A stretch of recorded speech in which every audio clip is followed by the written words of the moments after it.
Bom, bem-vindo ou bem-vinda ao nosso quarto encontro do evento A Nova Fronteira de SST, onde eu me dispus, nesses encontros, a tratar aí dos autos de infração da Receita Federal envolvendo a aposentadoria especial, sob o prisma específico da atuação da Receita Federal.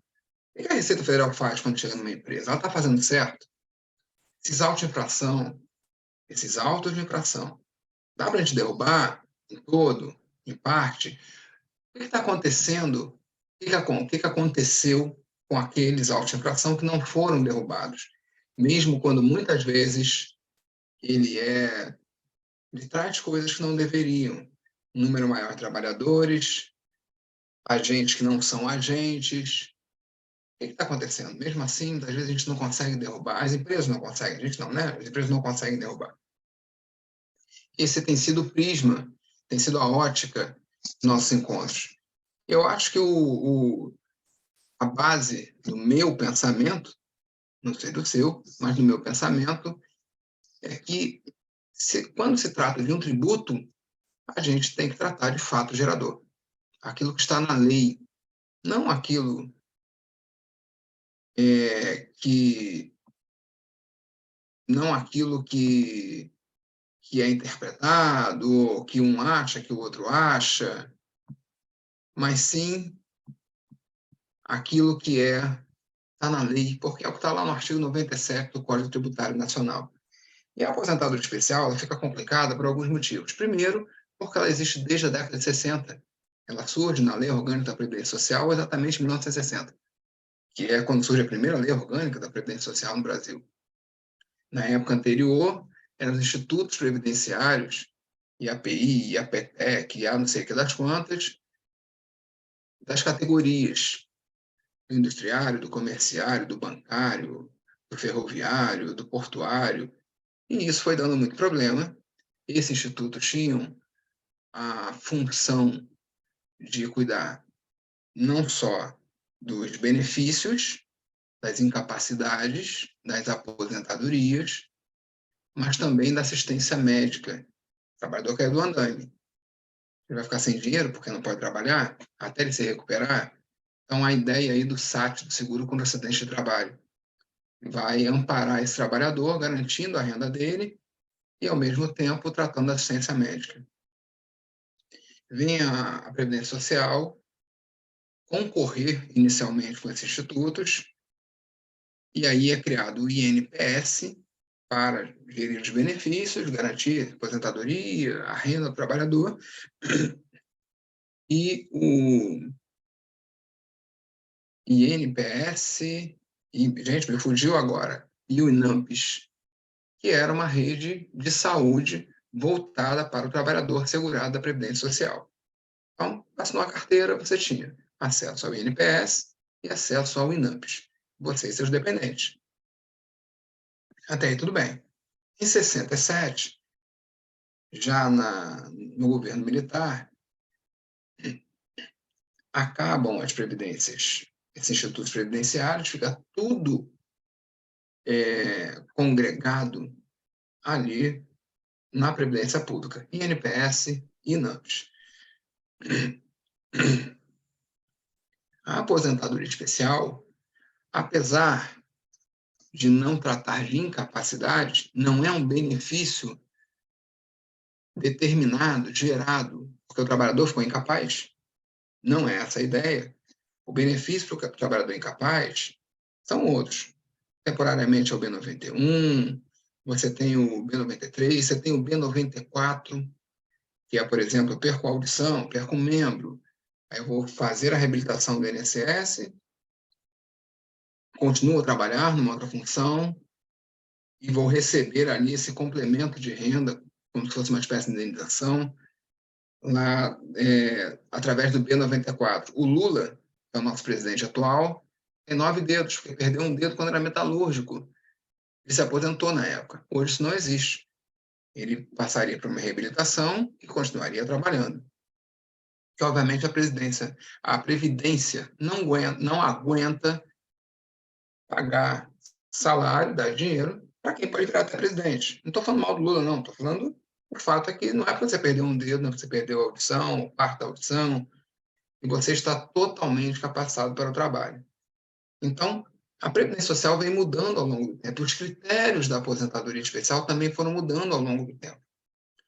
E aí começa a dificultar a nossa vida, porque quando eu vou trabalhar com benefício, quando eu vou pensar no benefício trabalhador, eu estou falando de todos os critérios adotados ao longo do tempo.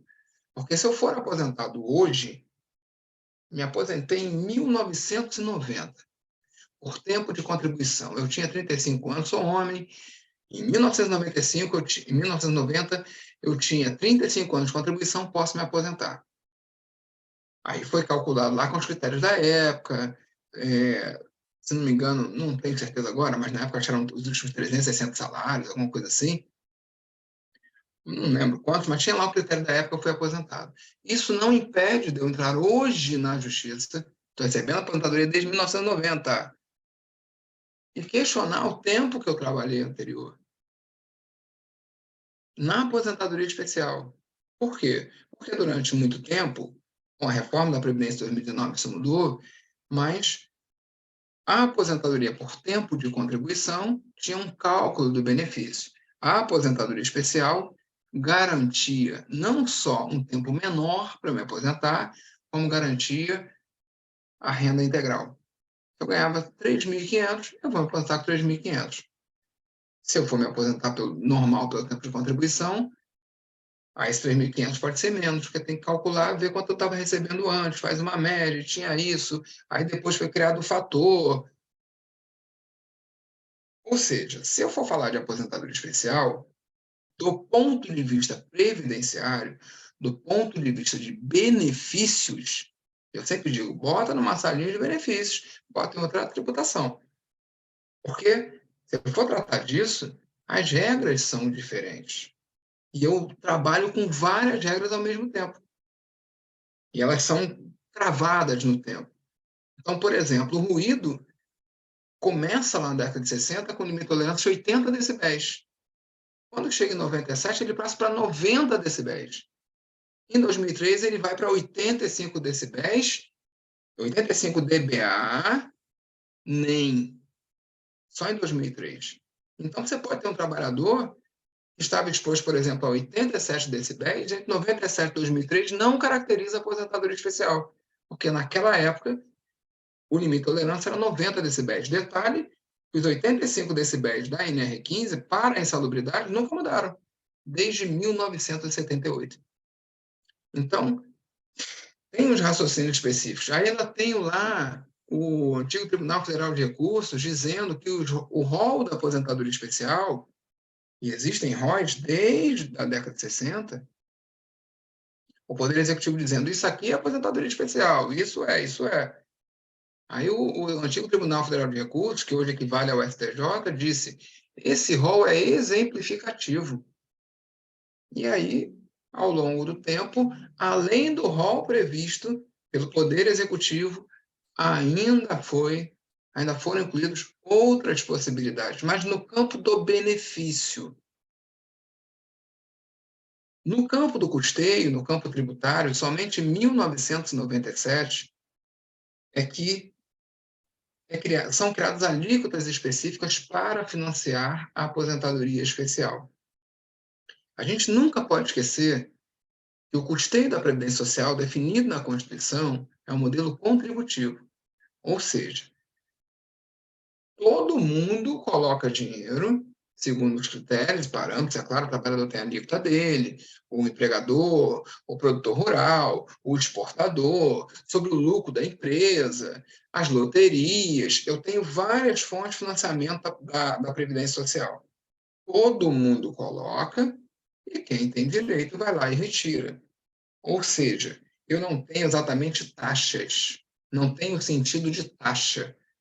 Não é como fundo de garantia. Quanto ao salário do Rodrigo esse mês? 2.000. Vamos calcular 8%, é depositado numa conta que reverte em favor do Rodrigo em várias situações. ele pode usar para comprar um imóvel, ele pode sacar porque ele teve uma das doenças previstas, uma doença grave, como um câncer, por exemplo, ou ele vai receber isso, o saldo que estiver nessa conta, ao final do seu contrato, se ele for demitido sem justa causa, ele pode sacar. Se ele pedir demissão, depois de um tempo também ele pode sacar. O fundo de garantia ele é calculado com base na renda do Rodrigo, mas é do Rodrigo. Ainda que o conjunto, o montante, seja usado para financiar, por exemplo, o saneamento básico. Mas o saldo ligado, calculado sobre o Rodrigo é do Rodrigo. Na Previdência Social não é assim, é contributivo. Então, o Rodrigo trabalha na empresa, tem exposição a agentes nocivos que caracterizam a aposentadoria especial. A primeira é a hipótese de incidência. Cabe o recolhimento de 6% sobre o salário dele, sobre a renda dele mensal. Assim como cabe de 8%. Os 8% são dele. Em algum momento ele vai poder usar isso. Esses 6% não garantem o benefício para ele e não são destinados especificamente à aposentadoria dele. O Rodrigo pode ter esse recolhimento e nunca ter aposentadoria especial, porque existem critérios para o Rodrigo ter. Por exemplo, completar 25 anos de posição. Se o Rodrigo não completar, foi recolhido, já era, não tem jeito. Tem critérios como a comprovação por parte do Rodrigo. A empresa pode recolher 6%, mas isso não obrigou o INSS a dar o benefício para o Rodrigo. Na hora que ele for requerer, ele tem que comprovar, atualmente através do PPP, e tem as regras lá na IN 128, o que pode substituir o PPP, o que pode complementar, mas não importa se a empresa recolheu 25 anos, 6% para o Rodrigo. Se o Rodrigo não comprovar que atende aos requisitos da aposentadoria especial, porque não é do Rodrigo, não é uma taxa. Taxa, na tributação, é aquilo que está ligado diretamente à contraprestação de um serviço por parte do Estado. Taxa de licenciamento do veículo. É chamado de taxa por quê? Porque eu pago isso e tenho de imediato o benefício, o serviço prestado, a licença. Isto é uma taxa. No caso do custeio da aposentadoria especial, não, porque o modelo de financiamento da Previdência é contributivo. Todo mundo coloca, como diziam lá na minha adolescência, quem tem dá, quem não tem tira. Não importa se você contribuiu ou não. Não importa, não interessa. Não importa quem está pagando. Então, a gente tem que ter bem claramente, bem claro isso em mente. São vários conceitos envolvidos. Um dia de trabalho especial gera o tributo. A empresa me contratou. Rodrigo, você vai ser operador de produção, vai trabalhar aqui nessa máquina. Nível de ruído, 90 decibéis. Trabalhei um dia e falei, quero voltar não. Oxe, tá doido? Então, temos que fazer a rescisão do Rodrigo de um dia de trabalho. Tem que recolher os 6%, porque aquele um dia era especial. O fato gerador da contribuição é o trabalho. A base de cálculo é a remuneração. E a periodicidade do cálculo é o pagamento da folha. Mas não é a folha que é o fato gerador. O fato gerador é o trabalho em condições especiais. Um dia de trabalho gera. Não importa. É que, obviamente, se a empresa paga por mês, que é o padrão no Brasil, para quase todas as empresas, se você tem salário mensal, vai ser calculado daquele período todo os 6%.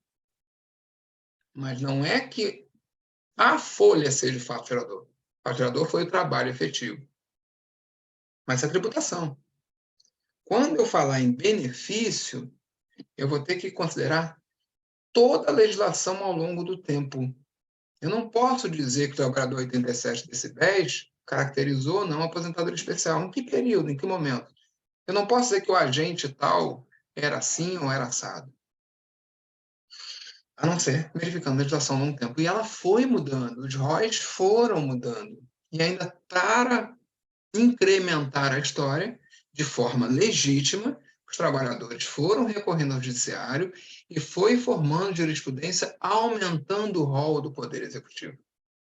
eletricidade, por exemplo, foi retirado do rol e o STJ, a Justiça Federal, considera que o INSS continua obrigado a conceder aposentadoria especial para quem está exposto à eletricidade a mais de 250 volts.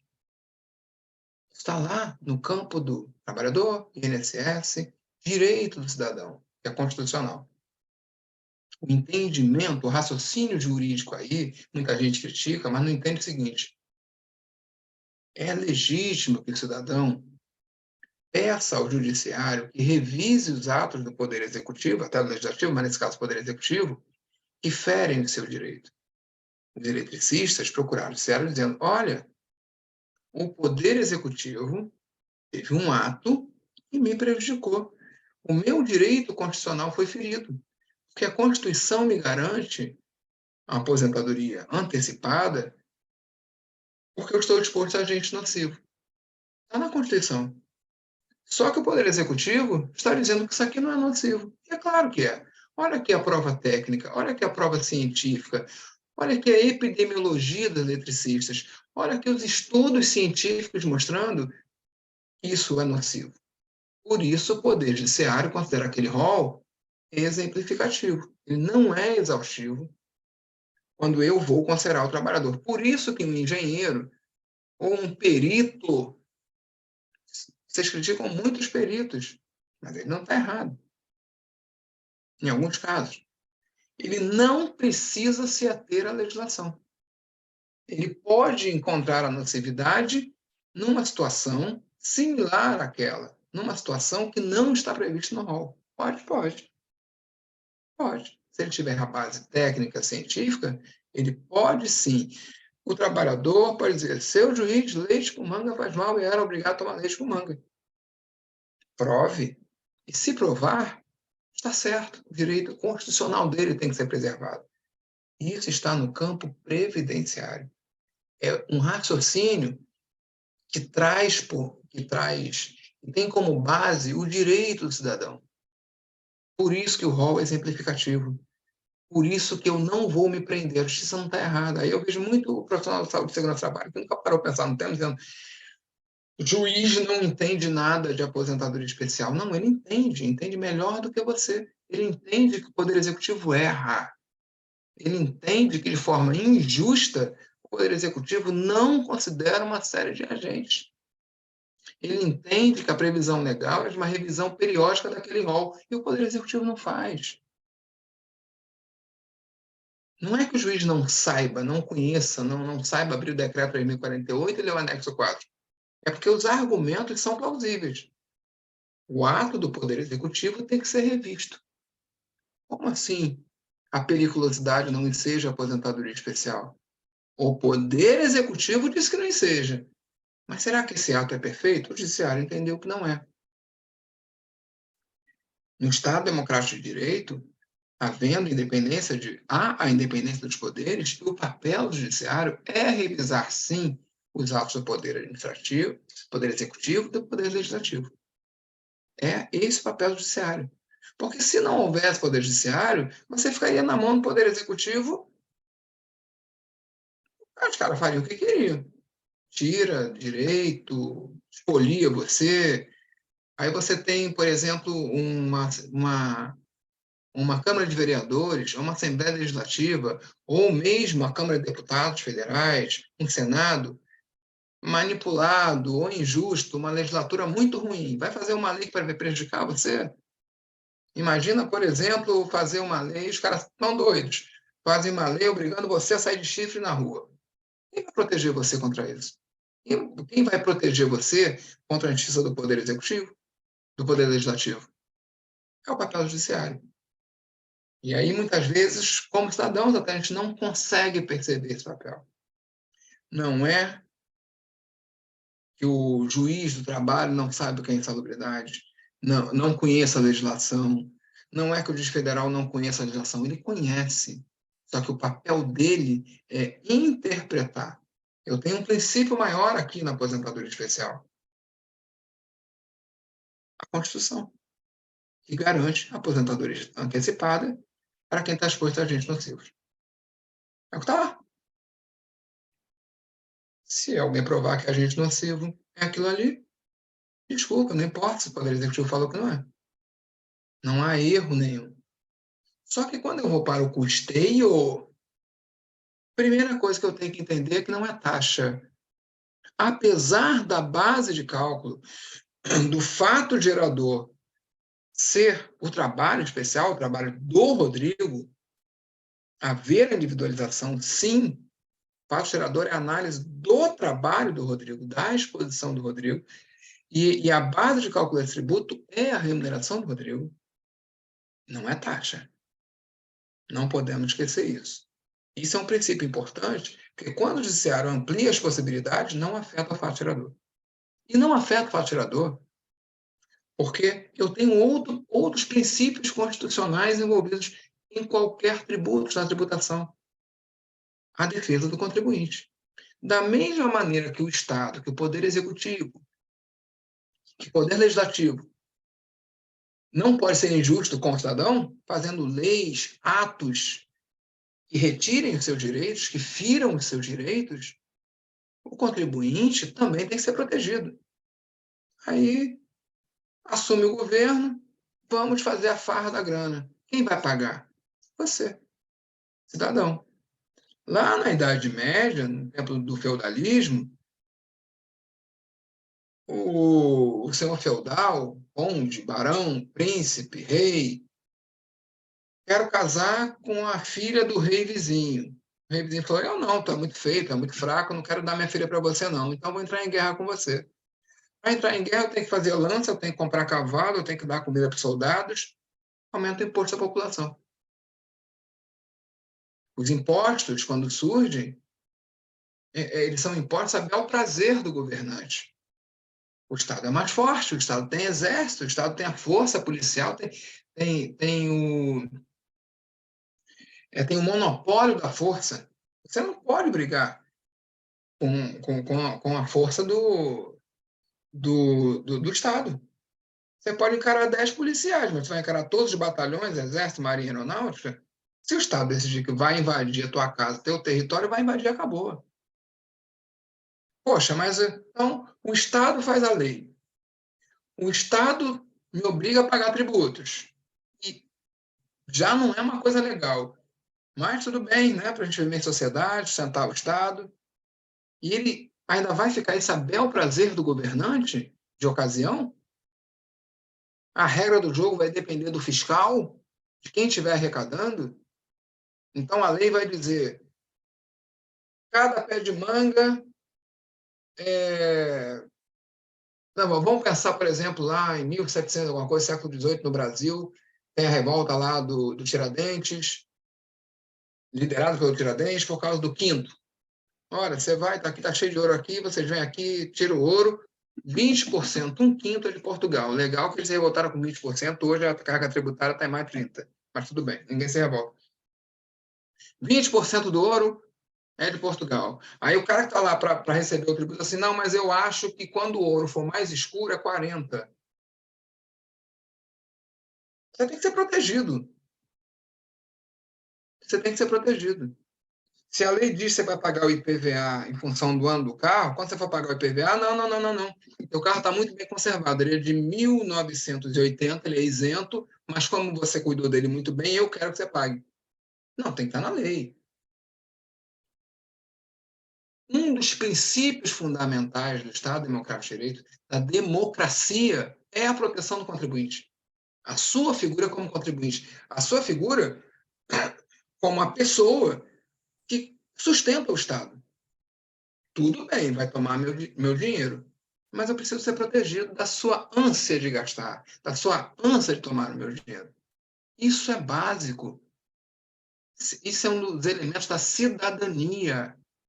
Quando o artigo 97 do Código Tributário Nacional diz o fato gerador tem que estar em lei, é porque está protegendo o contribuinte. Por que tem que estar em lei? Por que não pode estar na IN 128? Porque eles são normativa e depende do presidente do INSS. Imagina se o critério da aposentadoria especial pudesse ser definido por uma ação normativa do INSS. O Lula pegava o telefone e falava assim, ó, companheiro, tá apertado aqui das contas aí. Altera o artigo tal da IN 128 e baixa para 70 decibéis.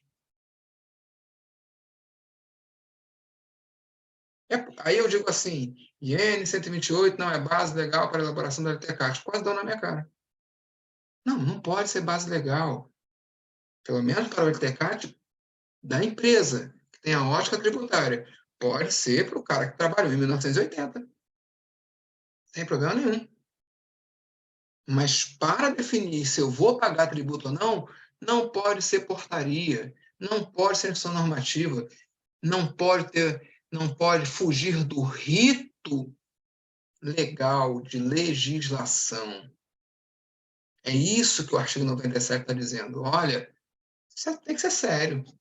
Senão vai ficar a bel prazer. Cada prefeito que assumir muda completamente, por decisão própria, com autonomia, os critérios para arrecadar o IPTU. Cada governador que assumir define livremente as alíquotas do ICMS. Não, só a Assembleia Legislativa. E a Assembleia Legislativa diz o que é, qual o faturador do tributo. Tem que estar numa lei. Ah, tem que pagar ICMS? Tem que ser a Assembleia Legislativa para dizer. O governador não pode dizer assim, eu acho que se o cachorro fizer, se você estiver passando o seu cachorro, ele fizer cocôzinho na calçada, isso aí gera ICMS. Não, não pode. Não, não pode. Não pode. O governador não pode. A Assembleia Legislativa, que formula as leis, pode. Esse artigo 97 do fato gerador, ele é fundamental para a cidadania. Ele é importante. E a gente não pode confundir as questões do trabalhador, as questões constitucionais do trabalhador de proteção, as questões que envolvem a ampliação de direitos, o reconhecimento do ato imperfeito do Poder Executivo, que é revisto pelo Poder Judiciário, com a proteção do contribuinte. Quando se diz, lá no artigo 10 do Decreto 70.235, que diz, que fala claramente, que o Decreto 70.235 trata do processo administrativo fiscal, a maneira como será feita a cobrança dos tributos, esse processo de cobrança. Então diz, olha, o auto de infração tem que trazer o dispositivo legal infringido. Tem que trazer o fato gerador. Tem que trazer a lei que falou o fato gerador. É a proteção do contribuinte, para que não vejamos acontecer como aconteceu na SEDAI. Vapor, poeira. Tenho 100 trabalhadores expostos à poeira, para mim, você tem que pagar 6% sobre isso. Não é taxa. Você não está nem garantindo a aposentadoria desses caras. Porque quando ele chegar no INSS, ele vai ter aposentadoria especial recusada, porque a exposição à poeira não garante, não importa se a empresa recolheu. Não é taxa. Os requisitos de concessão são diferentes dos requisitos para o custeio. O fato de ter recolhido não garantiu nada. Quando o cara chegar lá com um PPP escrito poeira, vai dizer, ué, mas não há previsão legal para aposentadoria especial para exposição à poeira, mas o auto de infração cobrou. É por isso que o auto de infração tem que trazer o dispositivo legal infringido. Você tem que me dizer na lei onde exposição à poeira é fato gerador para recolher esse tributo. Vocês estão conseguindo, você que está me ouvindo agora, está conseguindo acompanhar o raciocínio? Eu tenho dois raciocínios completamente distintos na aposentadoria especial. São coisas distintas, são visões diferentes. E aí, eu tenho, em 2019, uma reforma constitucional, uma reforma da Previdência. E os critérios mudaram mais uma vez, inclusive a própria definição de aposentadoria especial. E aí, eu tenho que dizer uma coisa para vocês antes, eu vou abrir agora a Constituição, eu vou mostrar para vocês a mudança. Nós temos na vida, eu vou fazer isso de forma lúdica, que não fui eu que inventei isso, tá? Estou copiando de alguém. Mas é o seguinte, nós temos um conjunto de certezas. Imagina lá, você estava na escolinha, estava na teoria dos conjuntos. Eu tenho um conjunto das certezas e um conjunto das verdades. E existe uma interseção entre eles. uma área que é comum. Ou seja, parte das certezas também são verdades. Mas nem toda certeza é verdade e nem toda verdade é uma certeza. O objetivo de qualquer ser humano sábio é aumentar a interseção. Quanto mais as minhas certezas forem verdades, mais seguro eu estou, melhor eu vou agir. Talvez um dos grandes problemas da humanidade é tratar certezas como verdade. Ouvi dizer e já afirmo que é verdade. Acho que e já trato aquilo como uma verdade irrefutável. O que diferencia a verdade da certeza? A verdade tem evidências. Certeza é qualquer coisa. Eu posso ter a certeza de que eu sou bonito. Por que eu não posso? Me olho no espelho e posso ficar me admirando todos os dias, dizendo que dia, meu Deus do céu, mamãe fez um cara bonito, hein? É a minha certeza, nada me impede dessa certeza. Eu posso ter a certeza de que eu tenho 2 metros de altura, eu posso ter a certeza que sou o mais forte do mundo, eu posso ter essa certeza que for. Certeza está liberado. Evidência, verdade não está liberado. Verdade tem que ter evidências. Essa é a diferença. As certezas que eu tiver, que tiverem evidências comprovando, estão também no conjunto das verdades. Está ali, na interseção.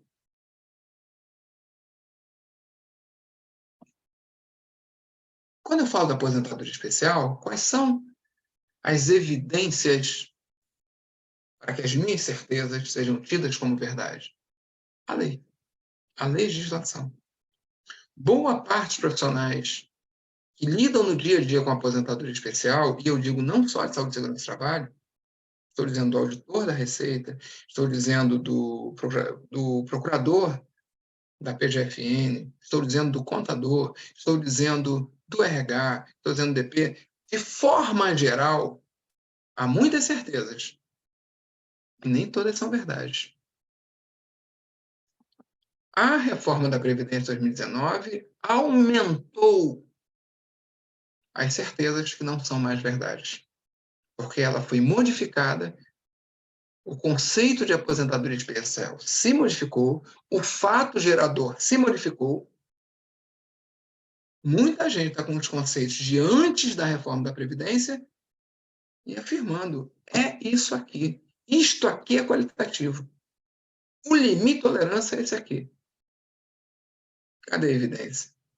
Cadê o dispositivo legal que embasa isso? Estamos trabalhando com muitas certezas. Precisamos trazer as evidências para depurar as que não são verdades. Se eu quero falar de segurança jurídica para as empresas, se eu quero falar de proteção às empresas para autotitulação injustos, se eu quero falar de não gerar passivos e cobranças para as empresas, na aposentadoria especial, envolve milhões de reais, só cabe a verdade. Só cabe o que tem evidência legal.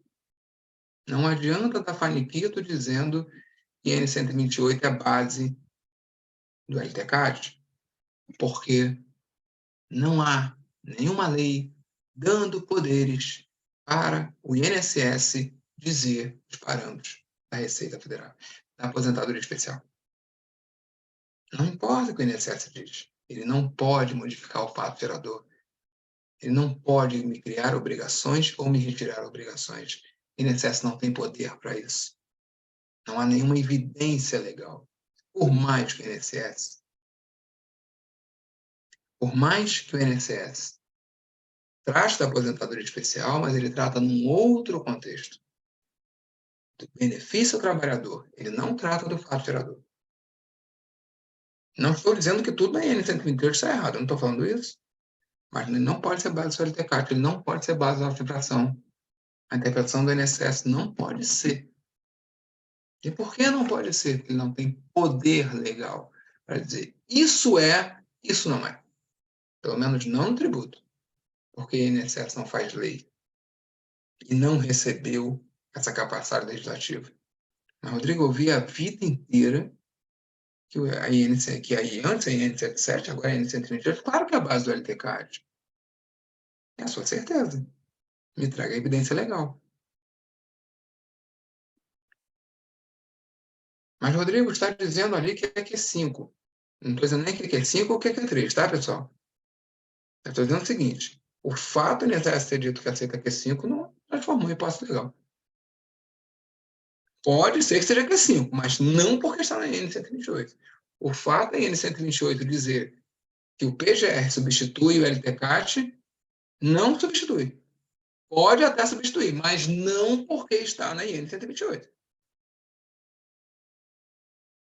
Se o legislador previu a existência do LTCAT, o INSS não pode me retirar essa obrigação. Não tem esse poder legal. Que muita gente não consegue ter esse raciocínio jurídico. Não tem base mínima do direito para entender que quando a IN 128 fala de substituição do LTCAT, é para fins de análise do benefício do trabalhador. É considerando que nem sempre o empregador cumpriu sua obrigação de elaborar o LTCAT e o direito do trabalhador tem que ser preservado. Logo, se os elementos que comprovam esse direito estão no PGR, ele será aceito para análise. Isso não falou nada do empregador. Não autorizou nenhum empregador a substituir PGR para LTCAT. Quando a IN 128 fala do LTCAT temporâneo, que basta uma declaração do empregador dizendo que não houve alteração, isso não autorizou nenhuma empresa a fazer LTCAT temporâneo. Pelo menos não para fins da tributação, não para fins de informação ao bem social. Serve para fins da preservação do direito do trabalhador. Raciocínios jurídicos é a base do direito. O pessoal confunde tudo. A aposentadoria especial parece uma coisa só. Não, não é. Regras de análise do benefício sempre vão favorecer o trabalhador, que é a parte hipossuficiente. É a parte fraca, é a parte que não tem todos os elementos, que depende de terceiros, no caso do empregador. Na parte tributária, eu trato de obrigações. Não posso fazer LTCAT hoje, dizendo que ontem tinha ou não tinha aposentadoria especial. Para a tributação não é válido. Não posso. Para o trabalhador é admitida a perícia hoje para reconhecer o direito passado. Para a tributação, isso não vai existir. Eu não avalio hoje para dizer como era a condição do passado. Eu não avalio a venda de hoje para definir o ICMS do ano passado. A obrigação era o ICMS no ato da venda. Não adianta. Não tem jeito. Mas há muita confusão. E o pessoal publica isso, inclusive. Há muitas certezas, sem evidências legais. Eu tenho uma dupla função aqui na análise da aposentadoria especial, direito trabalhador, obrigação da empresa, e o pessoal confunde, como se tudo fosse direito trabalhador. Então, o que vale para o direito trabalhador vale também. Não vale, não. Não vale, não, porque eu estou tratando de uma contribuição previdenciária, de uma obrigação previdenciária. Isso é tributo, o faturador tem que estar em lei. Deixa eu compartilhar aqui com vocês a Constituição Federal. Já que a gente está tratando, eu estou falando, né, o objetivo aqui é a gente conhecer as diferenças. Eu estou aqui com a Constituição aberta na versão do Planalto. E eu trouxe, porque é interessante que essa versão ela traz o texto anterior, ele está riscadinho, e não está riscado aquilo que está valendo. Se a gente for ver aqui, no artigo 201, vamos começar aqui, ó. A Previdência Social será organizada sob a forma de regime geral de caráter contributivo, que é aquilo que eu falei, todo mundo coloca, não é taxa, não é individualizado, é contributivo. Filiação obrigatória, observados os critérios que preservam equilíbrio financeiro e atuarial e atenderá aos termos da lei. Em 1998, teve a emenda constitucional, foi colocado isso, mas não está mais valendo.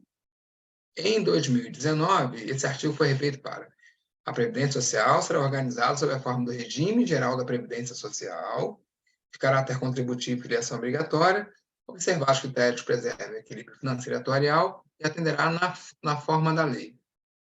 A Constituição de 88, por exemplo, tinha colocado aqui cobertura de eventos de doença, invalidez, morte, de idade avançada.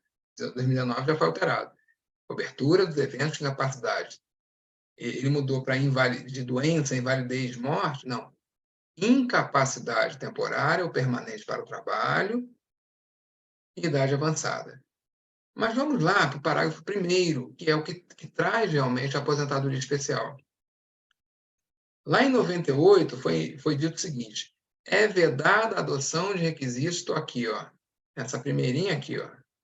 É vedada a adoção de requisitos e critérios diferenciados para a concessão da aposentadoria aos beneficiários da regime geral da Previdência Social, ressalvados os casos de atividades exercidas sob condições especiais que prejudiquem a saúde ou a integridade física, definidos em lei complementar.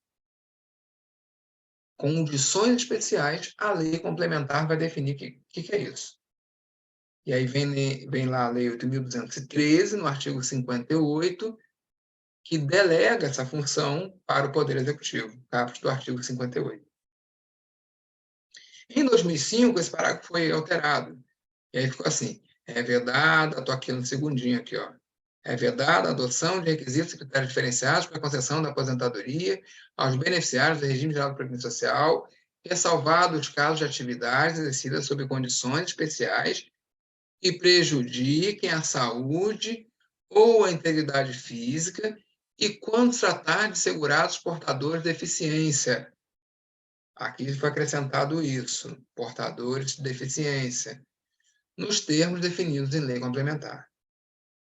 Esse dispositivo constitucional, ele fala assim, ó, prejudique, tanto em 98, ficou vigorando até 2005, e em 2005, prejudiquem a saúde ou a integridade física.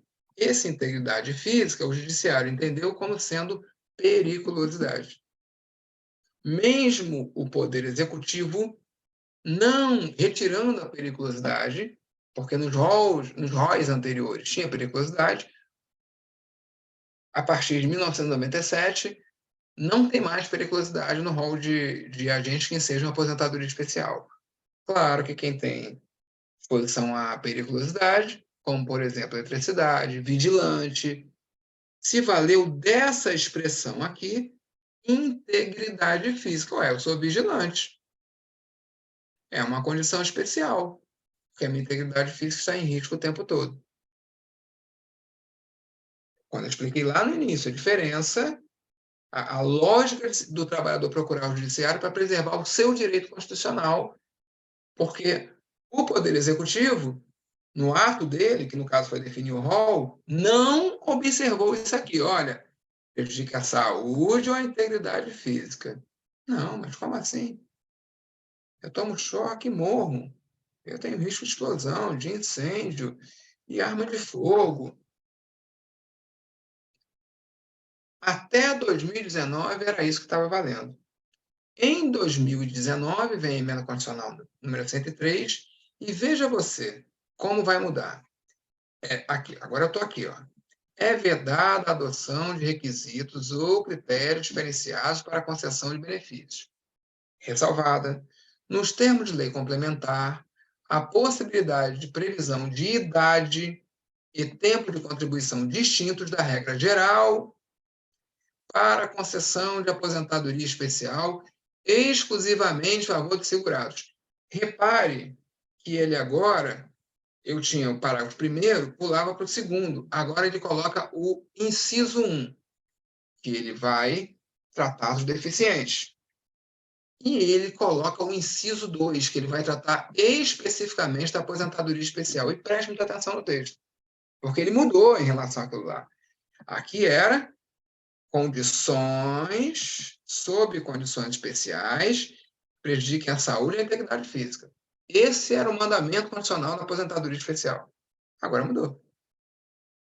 cujas atividades sejam exercidas com efetiva exposição, e ele limitou, a agentes químicos, físicos e biológicos prejudiciais à saúde, ou associação desses agentes.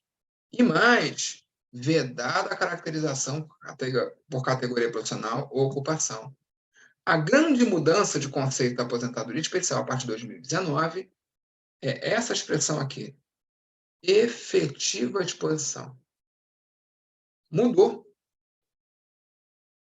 A previsão constitucional de proteção ao trabalhador mudou. Ele não está mais tratando de condições, cadê? Ele não está mais tratando aqui de condições que prejudiquem a saúde ou a integridade física. Não. Ele está tratando agora de efetiva exposição a agentes químicos, físicos e biológicos. Não é a mesma coisa. Inclusive, isso aqui veio para fechar a porta, justamente porque o judiciário dá genérico, condições especiais prejudicam a saúde. Leite, como manda seu juiz? Me deu uma dor de barriga que nunca mais parou. Qualquer agente. Condições prejudicam a saúde. Teve a saúde prejudicada. Está aqui a evidência científica, está aqui o artigo científico, a pesquisa, está aqui o laudo. Então, o objetivo da reforma previdenciária era o quê? Diminuir a concessão de benefícios, tornar mais rígido, não só na aposentadoria especial. A reforma foi feita para isso, para aumentar a idade, para limitar a concessão de benefícios. Então, ele amarrou na aposentadoria especial. Efetiva exposição, agentes químicos, físicos e biológicos, ou associação. Só que ele não explica aqui o que é efetiva exposição. Calma. Vamos aqui no parágrafo 1º, ler de novo. Ó.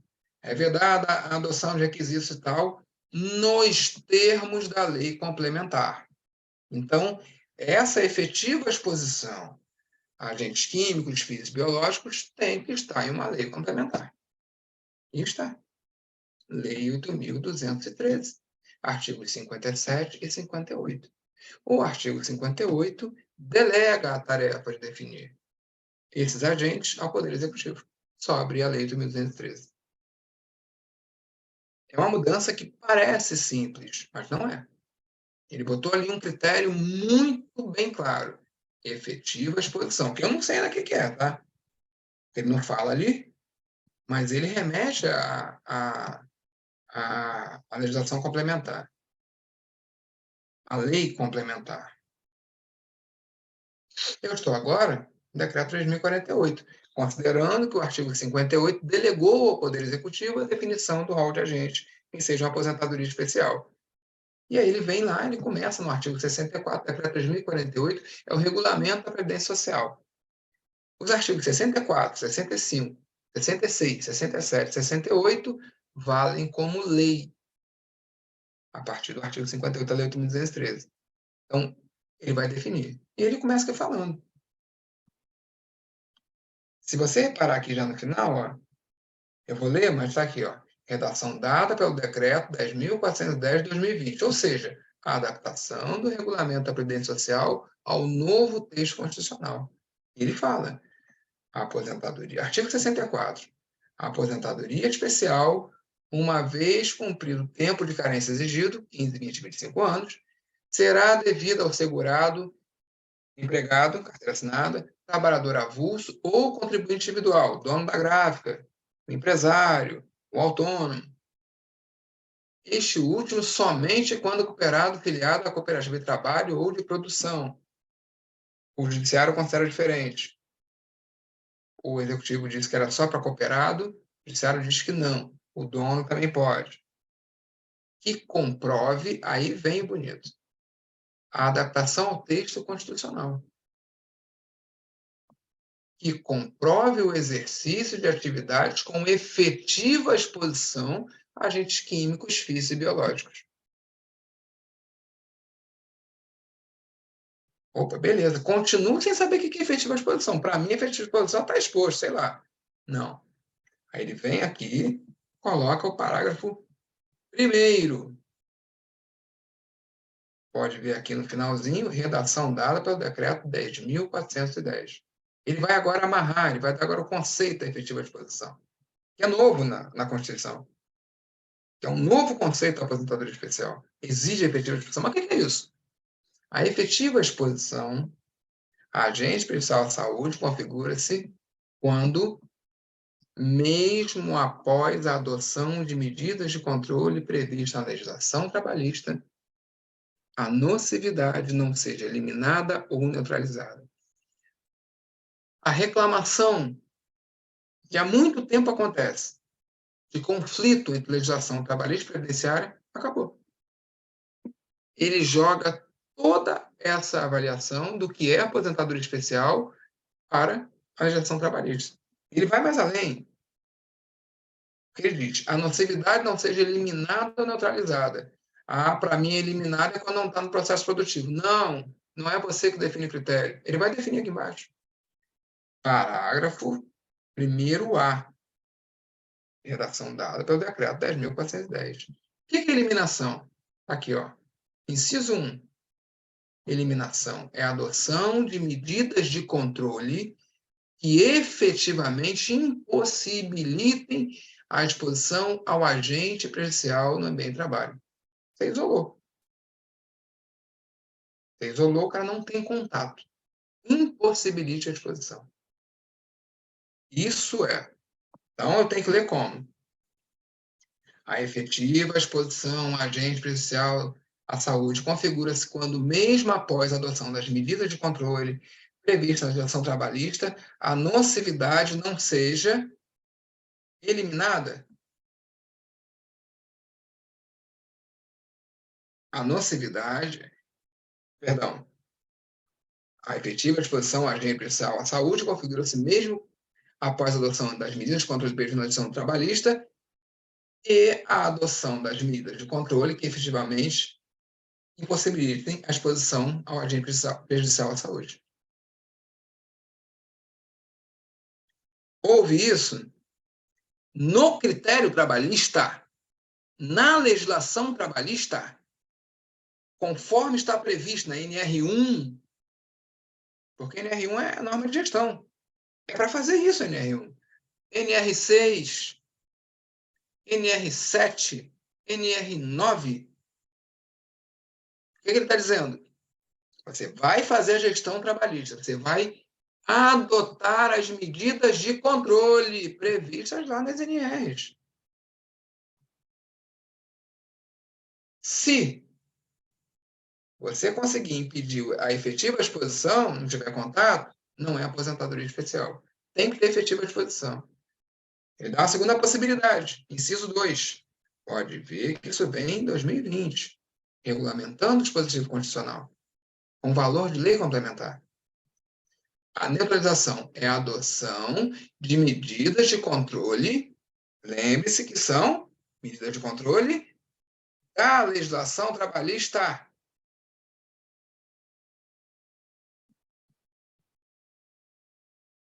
Reduzam a intensidade, a concentração ou a dose do agente prejudicial à saúde. Mas para quê? Ao limite de tolerância previsto nesse regulamento. Bom, eu tenho um rol de agentes anexo 4. Se ali tiver o limite de tolerância e a sua gestão, segundo as NRs, segundo a legislação trabalhista, reduzir para esse limite que está no anexo 4, houve a neutralização. E se não tiver o limite? Ele diz, ou na sua ausência, na legislação trabalhista. Qual o critério de concessão da aposentadoria especial a partir de 2020? Limite de tolerância à legislação trabalhista. A não ser que seja no decreto 3.048. Não importa qual agente. Na verdade, o que o legislador aqui, que o Poder Executivo fez? O que ele falou foi o seguinte: não tem o menor sentido você ter um critério trabalhista e outro previdenciário. Se a sua gestão é eficaz na trabalhista, ela é eficaz no previdenciário. Falando de outra maneira, eu só vou disparar a proteção previdenciária para o trabalhador quando a sua gestão não conseguir nem eliminar, nem neutralizar. E eu não posso criar dois critérios para isso. O critério da neutralização e da eliminação previdenciária, o critério da eliminação e neutralização e eliminação trabalhista. Não, o critério é um só. Se deu certo a sua gestão, ou você eliminou e impediu o contato, ou pela ótica trabalhista, pelos critérios que estão nas NRs. Deu certo? Colocou nos limites bacanas? Bacana? Dentro de minha tolerância? Não vou disparar a proteção previdenciária. Não é especial. Não tem efetiva disposição. Isso é a partir de 2020, porque quando eu venho ler o texto aqui, o que vinha lá de 2013? O que era o parágrafo 1º de 2013? É isso aqui, ó. A concessão da aposentadoria especial prevista nesse artigo dependerá da comprovação durante o período mínimo fixado no caput, na cabeça do artigo. Inciso 1, do tempo trabalhado permanente, não ocasional nem intermitente, da exposição, inciso 2, aqui, ó, da exposição do segurado a agentes nocivos, químicos, físicos e biológicos ou associação de agentes prejudiciais à saúde e à integridade física. Qual a limite de tolerância? Ele não define. Ele não define efetiva exposição. Ele não definia. Então, entendeu-se, por exemplo, que se eu, nessa leitura de 2013, entendeu-se o quê? Se eu tenho limite de tolerância NR15 para o agente, esse vai ser o limite de tolerância para aposentadoria especial. Se ele não está ali, é qualitativo. Se tem qualquer tipo de contato, tem exposição, é especial. Porque ele não estava definindo nenhuma regra. Isso acabou em 2020. Está muito claro. Não importa o agente, a não ser que eu tenha limite no regulamento. Se houver um limite no regulamento, eu vou verificar o limite no regulamento. Eu tenho limite no regulamento? Tenho para o ruído, tenho para os cancerígenos, porque ele cria uma exceção lá no parágrafo 3º do artigo 68. Ó, cancerígeno vai ser qualitativo. Ele criou uma exceção, ele botou um limite claramente, não tem limite. O limite não tem limite. Ele cria exceção. Os outros agentes não têm mais nenhum agente qualitativo. A mesma análise que você faz da eficácia da gestão trabalhista é a análise que você faz do que é especial ou não é especial. Não sou eu que estou dizendo. O critério ficou muito claro. A reclamação que vocês faziam de que havia conflitos não existe mais. Não existe. Está bem claro aqui. O fósforo é qualitativo? Não está na NR15. O que acontecia antes? Você abria a CGIH para pegar o limite do fósforo e dizia, está bacana, esse é o EPI correto, funcionou, não funcionou. Quando ia avaliar a aposentadoria especial, funcionou lá na trabalhista, porque a trabalhista te remete a CGH, está lá na NR9 atualmente. Se não tiver limite NR15, você deve usar os limites para gestão, para verificar a sua gestão, para analisar a sua gestão, o limite da CGH. Então, você cumprir a legislação. Abrir a CGH, poxa, deu certo. Estou fazendo meu trabalho direito. Quantifiquei, consegui mitigar o risco, oferecendo um EPI, por exemplo. Perfeito. E o especial, condenação especial, porque não tem limite da NR15, isto não existe desde 2020. O critério para saber se tem efetiva exposição ou não são os critérios, os limites, inclusive, da legislação trabalhista. O NR9 diz os critérios para você saber a gestão, como você vai fazer a gestão, quais são os limites, o que é saudável, o que não é, o que é salubre, o que não é, o que está prejudicando o trabalhador ou não. NR15, ACGH. Na ausência, ACGH. A NR9 diz, enquanto não houverem limites nessa NR9, NR15 CGH. Assim que sair os anéis da NR9, os limites de tolerância da aposentadoria especial serão os limites da NR9.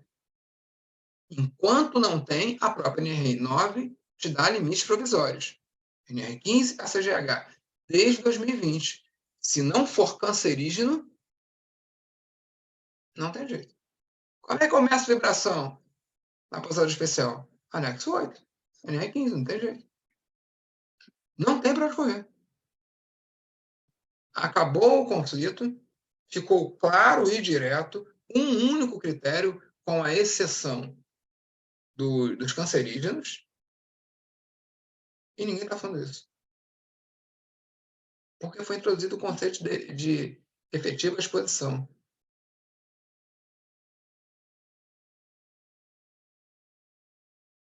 Sim, o Frank está falando, acreditou já, na hora eu não vi a tua pergunta.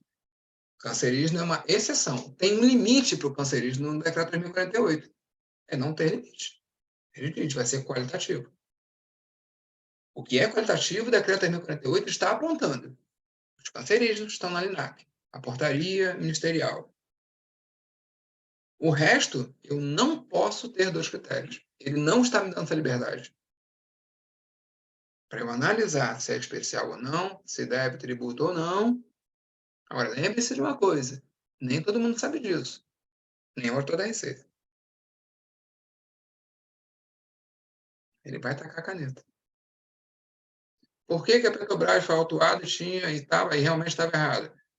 Porque o benzeno está na LINAC. Antes da reforma tributária, da Previdenciária de 2019, já estava na LINAC. Então já era qualitativo.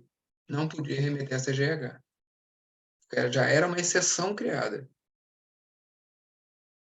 Agora, não tem nem mais discussão se pode usar a CGH ou não. Tem que usar a CGH, porque quem manda é a legislação trabalhista, NR9. Eu não posso inventar critérios e limites para dizer o que é especial. Não tem para onde correr.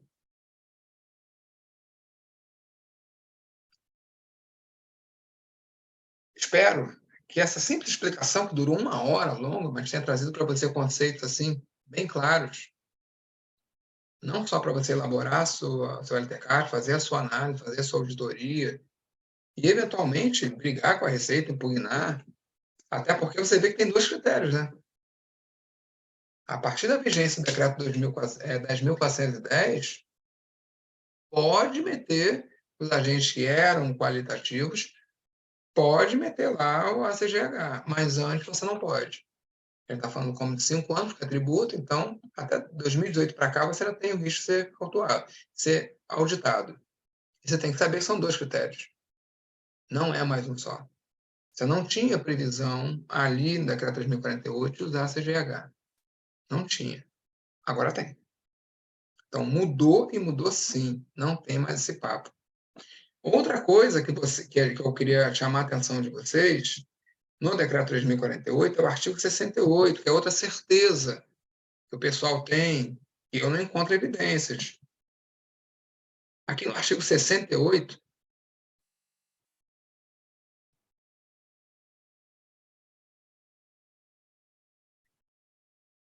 lá em 2003,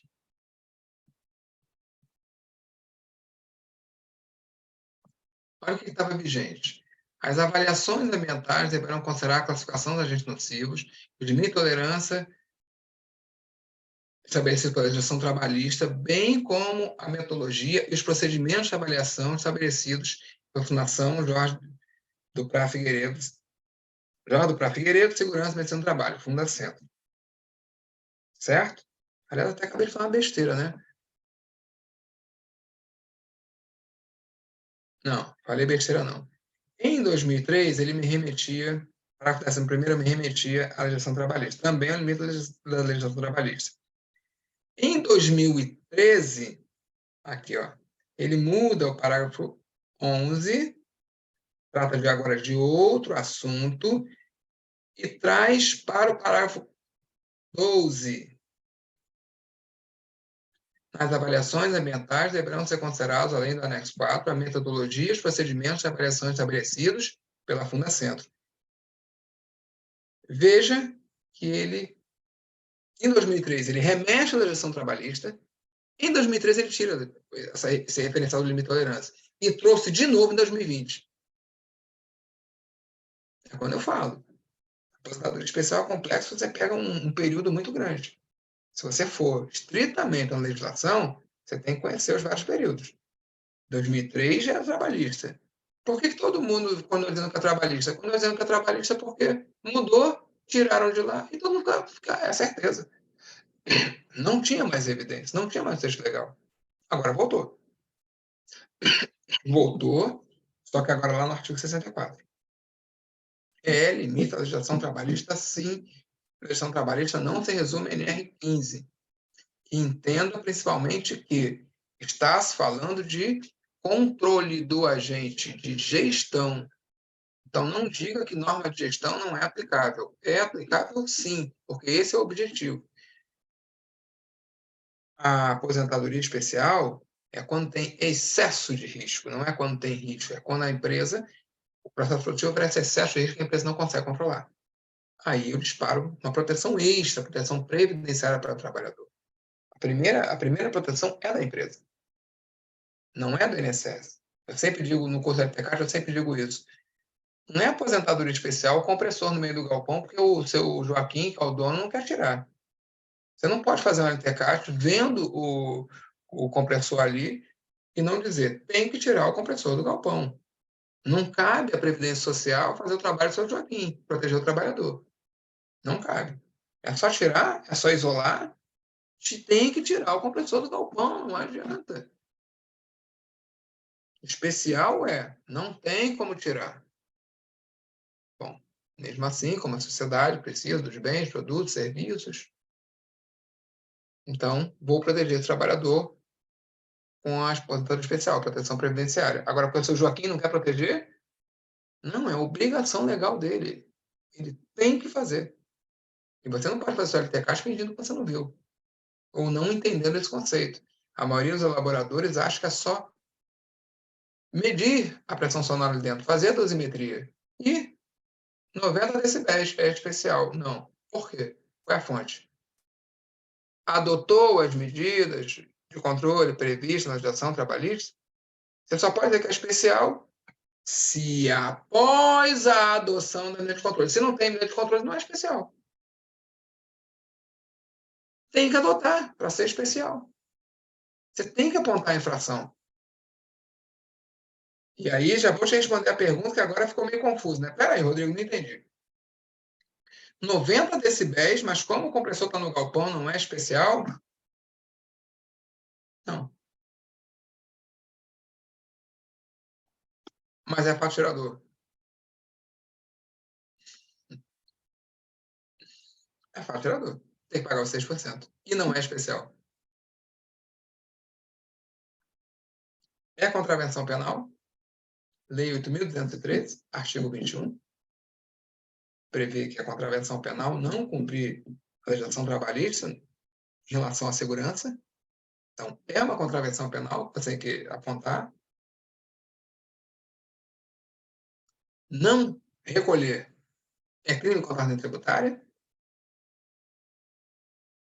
e não é especial para o trabalhador. Vai acabar sendo, porque o INSS não analisa esse tipo de critério. Ele só quer saber, ele não quer saber por quê. Mas a visão, a previsão do que é aposentadoria especial é se depois de você fazer tudo que está lá, isolar, tirar da administrativa, não, aí, sim, aí é especial. O nome é especial, gente. É uma coisa excessiva, uma coisa diferente, é uma coisa que não tem como controlar. Tendo como controlar, amiguinho? Não tem jeito. Alguém perguntou aqui se um químico estiver na LINAC, possui gás, mas eu tiver teste de vedação. A pergunta que tem que responder não sou eu. Você tem que abrir artigo 64 a 68 e encontrar essa possibilidade. Não sou eu nem você que definimos. Não há interpretação na aposentadoria especial. Não há interpretação. É lei. É lei. Se houver a possibilidade do PPR, a vedação, se isso estiver previsto, Mas o artigo 68 diz que o cancerígeno não é avaliado assim. Ele é qualitativo.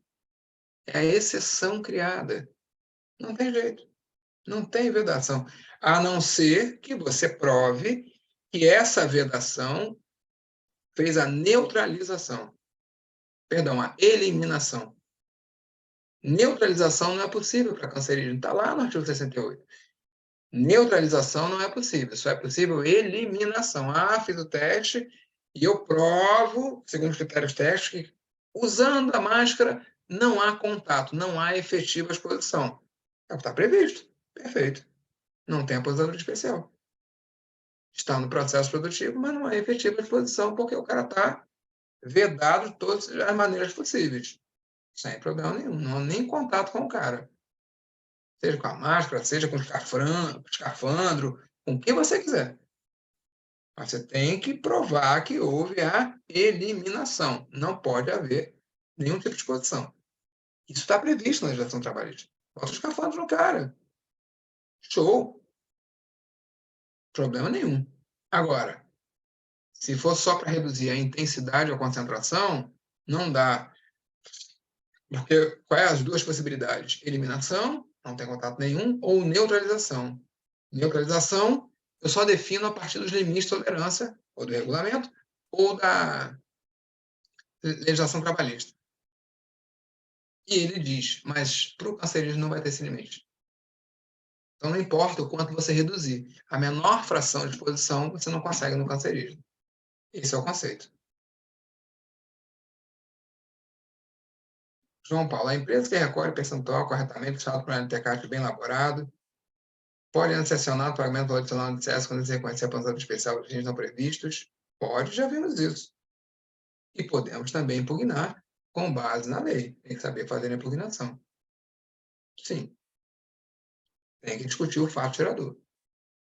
A concessão do benefício para o INSS não é fato tirador. A gente não encontra a lei dizendo isso.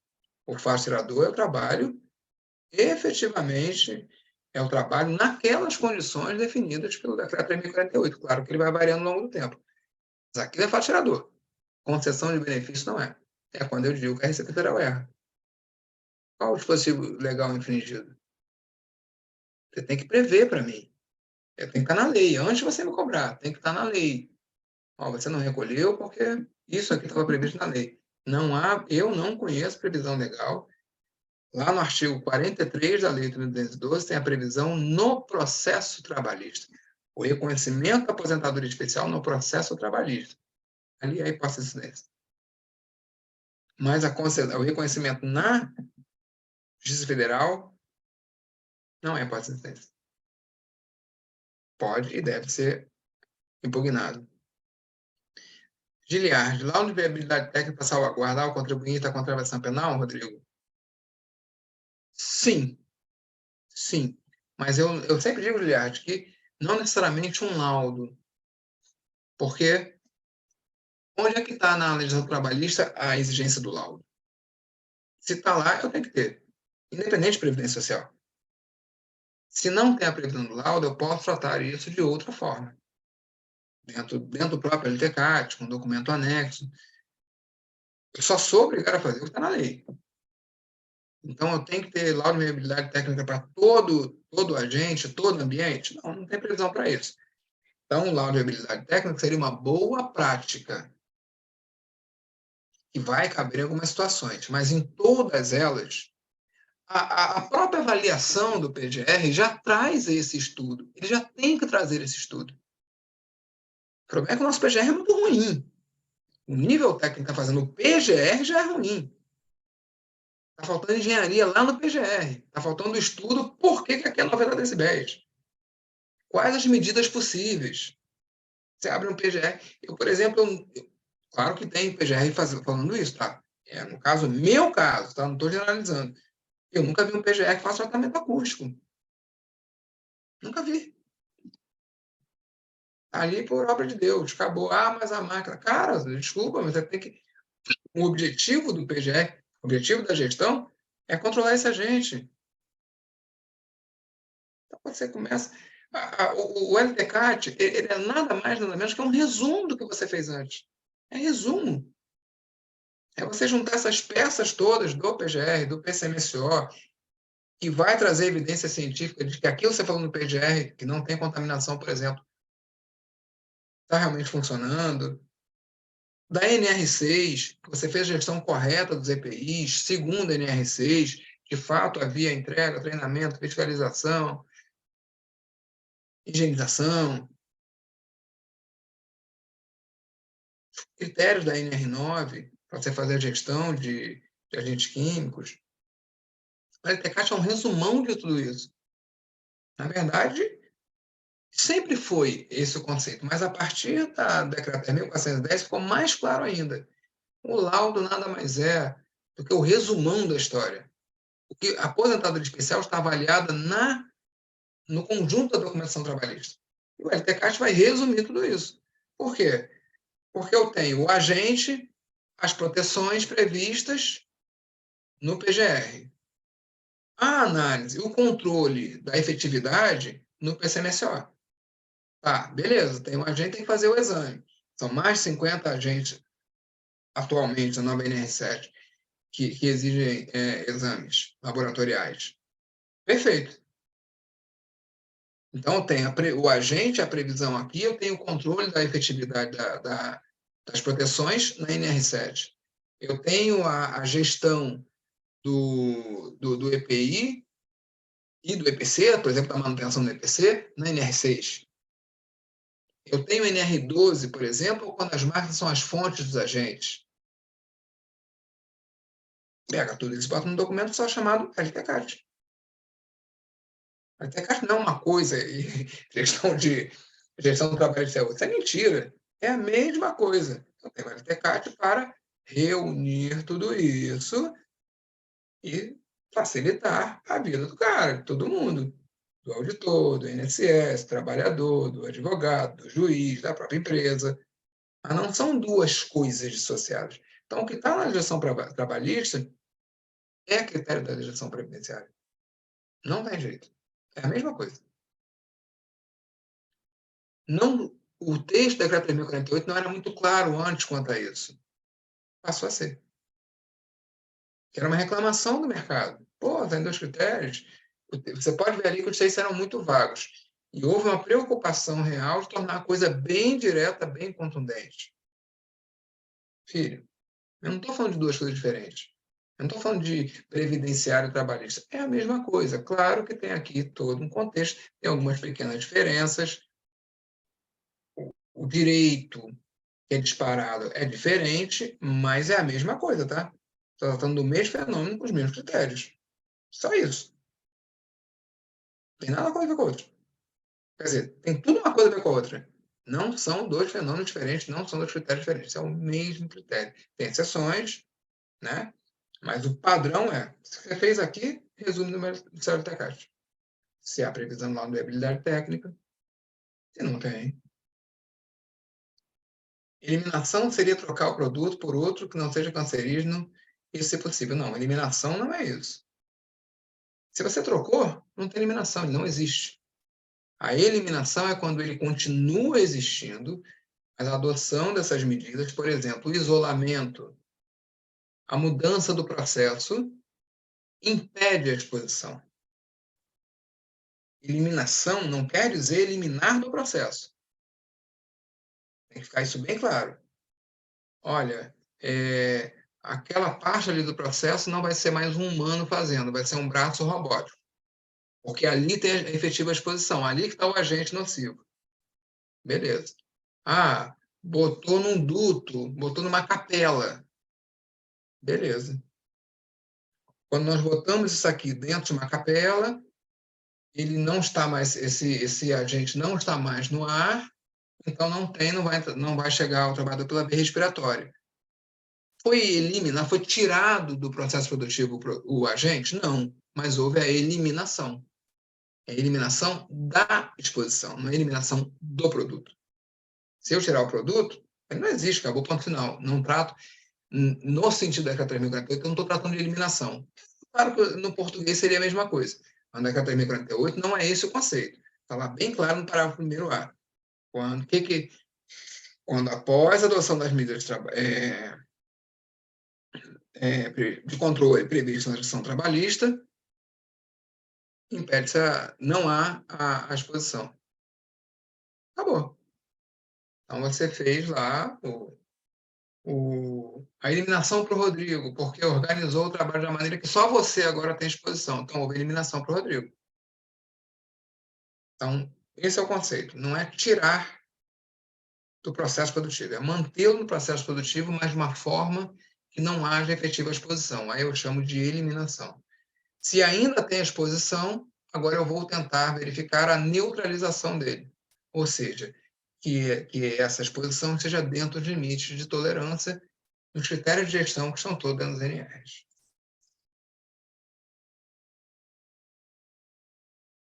Rodrigo, ferramentas baseadas no conceito Control Brand, eu ia falar sobre isso agora. Essas ferramentas saem para avaliação, são instruídas pelo Flacento, consegue usar no LTK para demonstrar? Você não consegue, você é obrigado. Vamos lá. Eu falei que entrei aqui e acabei não falando. Parágrafo 12º. Nas avaliações ambientais deverão ser considerados, além do disposto no anexo 4, a metodologia e os procedimentos de avaliação estabelecidos pela Fundacentro. Durante muito tempo, se falou, se convencionou, todo mundo começou a acreditar a coisa da certeza da verdade, né? Ele ali está falando de NHO. Só que essa não é a única maneira da Fundacentro se manifestar. Aí é que surgiu o problema. A Fundacentro tem outras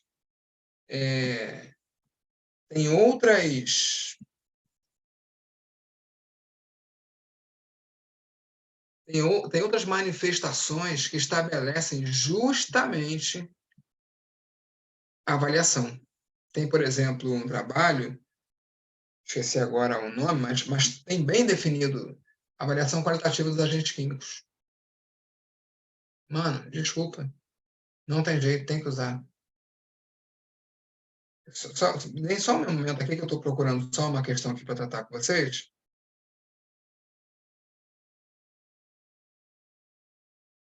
Eita, é muito grande isso aqui, gente. Meu Deus, cadê você?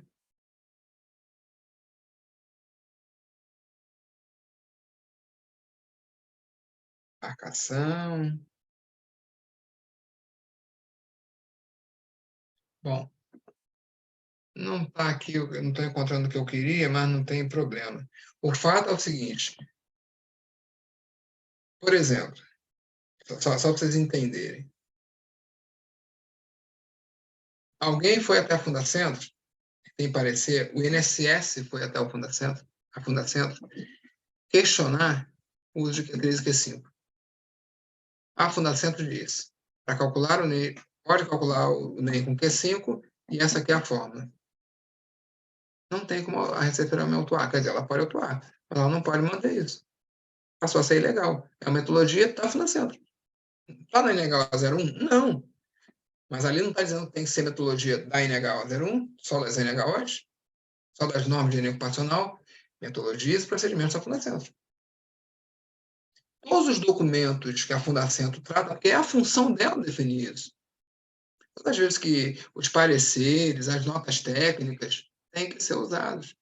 Trabalhos científicos, olha, é assim que se avalia, agente químico, olha, é assim que você faz isso, faz aquilo. Tem que ser considerados. Então, não é que pode ser usado no LTK, você tem que usar. E a Fundacentro estabelece, por exemplo, no agente químico, eu primeiro faço uma avaliação qualitativa para depois, dependendo de alguns critérios, fazer a avaliação quantitativa. E a Fundacentro estabelece isso. Um documento, tudo mais, etc. Então, não tem para onde correr.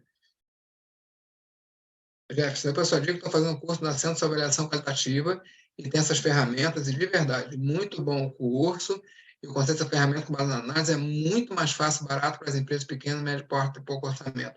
Com certeza. Só gasta dinheiro porque quer. Eles explicam muito bem o conceito de avaliação qualitativa, como fazer, quando fazer. E direciona realmente, a Fundação Centro direciona muito claramente lá. Qual é a metodologia? E tem o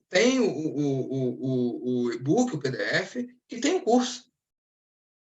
Cara, é assim que você avalia. Você só vai chegar a quantificar nessas condições. Não é para sair quantificando qualquer coisa, não. Isso é besteira. Isso não é irrelevante.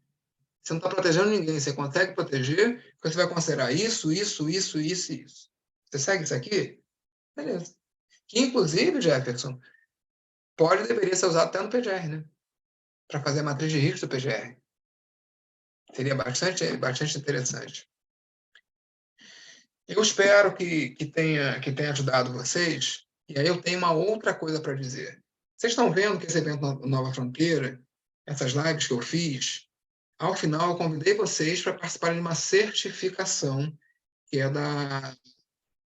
Eu quero certificar profissionais para fazer impugnação dos autos de infração da Receita Federal, quando forem devidos, é claro, e as auditorias da aposentadoria especial. Eu não tenho batido nessa tecla, porque eu não sou favorável a encher os olhos das pessoas ou fazer promessas que eu não possa cumprir. Eu não quero ninguém pegando dinheiro com a mamãe, com o papai, com a mulher, com o marido, para fazer uma matrícula, não tem condições de pagar e fazer uma matrícula com a esperança de ganhar dinheiro. Então, eu não ressaltei isso. Eu sei que eu teria 50 matrículas, ganharia um dinheiro, mas eu não acho justo.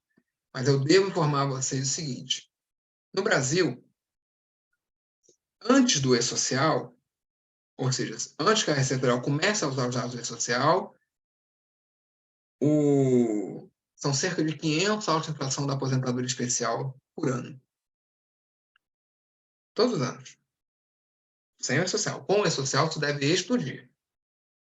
Sem contar momentos especiais, por exemplo, quando a Receita Federal autuou não sei quantos mil postos de gasolina, 5 mil, 6 mil, 7 mil, não sei, milhares de postos de combustíveis. Ou seja, nós temos, nesse momento, empresas sendo autuadas, e quando você vai procurar no Google, por exemplo, você não encontra um serviço específico, gente especializada, consultoria, escritório de advocacia, você não encontra gente que seja focado nessa matéria, que faça o que a gente está fazendo aqui, veja a vírgula, veja o que era antes, veja o que era depois, entenda de verdade sobre a aposentadoria especial. Então, ao final dessa certificação, com nota, para deixar isso bem claro desde o início, os alunos certificados, eu estou lançando no site, vai ser lançado ao final da certificação, e esses alunos certificados, se quiserem, é claro, não são obrigados, serão parceiros. Por quê? Rodrigo, peraí, quer dizer que você pode fazer a impugnação do auto-infração, a ABC limitada sofreu auto-infração, 5 milhões. Para que você precisa de mim? De fato, eu não preciso de você. Eu posso fazer a impugnação. Tem parceria aqui com a doutora Adriana, que é advogada, contra-advogada, etc. O problema é que o auto-infração, ele trata de 1 ano, de 2 anos. Quem é que vai auditar toda a aposentadoria especial para corrigir problemas para frente? O auto-infração não necessariamente aponta todos os erros. E mais, se, por exemplo, toda a Receita chega hoje na ABC limitada, audita 2020 e eu derrubo, ele volta agora para auditar 2021.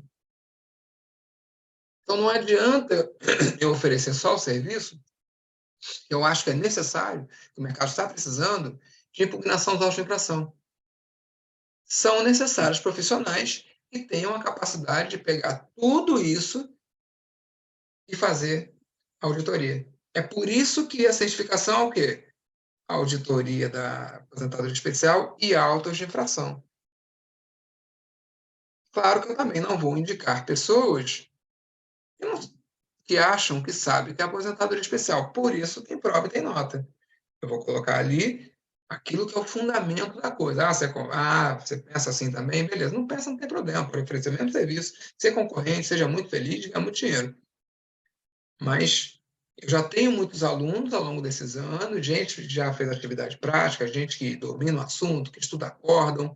Está na hora de lançarmos esse serviço. Mas eu tenho que ter critério. E o meu critério é Vamos ter pelo menos 12 encontros, vamos debater mais a sério essa questão das auditorias de infração. Deixa eu dar para você todo o material, modelo de impugnação, planilha de auditoria, teste seu conhecimento, pede ajuda. Tá bacana? Se a ABC Limitada de Minas entrar em contato e disser assim, cara, eu estou com uma fração aqui de 2 milhões, 800 mil. Beleza, eu consigo fazer a impugnação. Mas eu vou indicar você que é de Minas. Olha, mas o meu serviço inclui o Joãozinho, que é porque não vai adiantar só impugnar só de infração. Porque eu acabei de explicar para vocês, eu vou explicar. E é você que está na região que vai ter que fazer. Eu não teria como atender. Impugnar a infração é mole, porque é só documento, é papel. São as teses, é a legislação. Fica até meio que repetitivo, claro, cada caso é um caso, mas não vão ter 1 milhão de casos. Agora, cada empresa é uma empresa. Então, eu não estou. Por que, Rodrigo, então por que você não botou isso na propaganda, na comunicação sobre a certificação? Porque eu não posso prometer que vai ter o serviço, eu não posso prometer quando você vai ganhar, se você vai recuperar esse dinheiro. Eu acho que seria uma propaganda antiética da minha parte. Mas também eu devo avisar a vocês, é o que vai acontecer, tá? Esse é o grande objetivo da certificação. Então, Rodrigo, se eu participar, eu sou obrigado a participar para ser seu parceiro? Não. Segue todo mundo. Se você quiser, estamos aqui. Se você quiser, certo? Se você acha que está seguro, que vale a pena, tem uma consultoria, ou está num certo café de trabalho por fora, beleza. Venha para a certificação. Só estou avisando. As inscrições acabam na sexta-feira.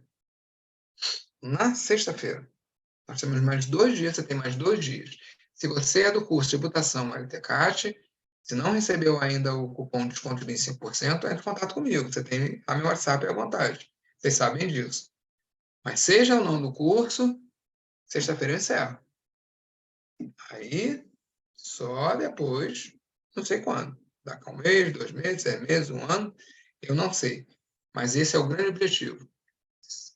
Estudar um pouco mais a fundo isso, que vocês já estudam, e a partir daí, ganhar dinheiro. Atender o mercado, fazer serviço, se colocar no mercado. E, obviamente, já se preparando, inclusive com propaganda, né, se posicionando para o boom que a gente acha que vai ter lá no E-Social. Tá bom? Dúvidas? Entre em contato comigo.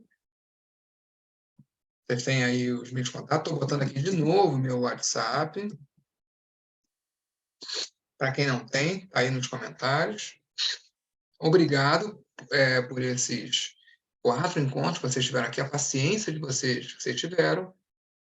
E espero encontrar vocês a partir do dia 17, lá na nossa certificação. Obrigado, boa noite, bom descanso.